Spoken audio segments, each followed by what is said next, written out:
অবশেষে dumping ground পেতে চলেছেন চন্দ্রকোনাবাসীরা। 1869 সালে পুরসভার সূচনার পর প্রথম ডাম্পিং গ্রাউন্ড। এতদিন চন্দ্রকোনায় কোনো ডাম্পিং গ্রাউন্ড ছিল না।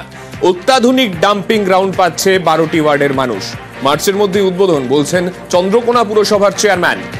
এত বছর সমস্যায় পড়তে হতো সাফাই কর্মীদের, দীর্ঘদিনের সমস্যা সমাধানে এবার খুশি চন্দ্রকোনার সাধারণ মানুষ। অবশ্যই শুভ উদ্যোগ। চন্দ্রকোনা শহরবাসী হিসেবে আমারও একটা ভালো লাগছে যে এখানে ডাম্পিং গ্রাউন্ড হবে এবং প্রত্যেকটা ওয়ার্ড থেকে নোংরা কালেকশন করলে ডাম্পিং গ্রাউন্ডেই ফেলবে। এটাই তো ভালো উদ্যোগ। চারদিকে নোংরা যত নোংরা পড়ে থাকবে এটাই তো ঠিক।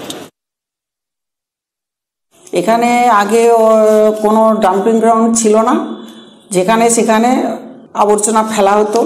তাতে করে চন্দ্রকোনাবাসী তারা অনেক আমাদের কাছে অভিযোগ জানিয়েছিল। তাদের অভিযোগ শোনার পর আমরা আলোচনা করে আমরা এটা সুদায় জানিয়েছিলাম। জানাবার পর তারা সম্মতি দিয়েছে ডাম্পিং গ্রাউন্ডটা করার জন্য। কত টাকা খরচ প্রায়? ওটা 3,75,00,000। আমরা আশা করি আমরা মার্চ মাসের মধ্যেই ওটা উদ্বোধন করতে পারবো।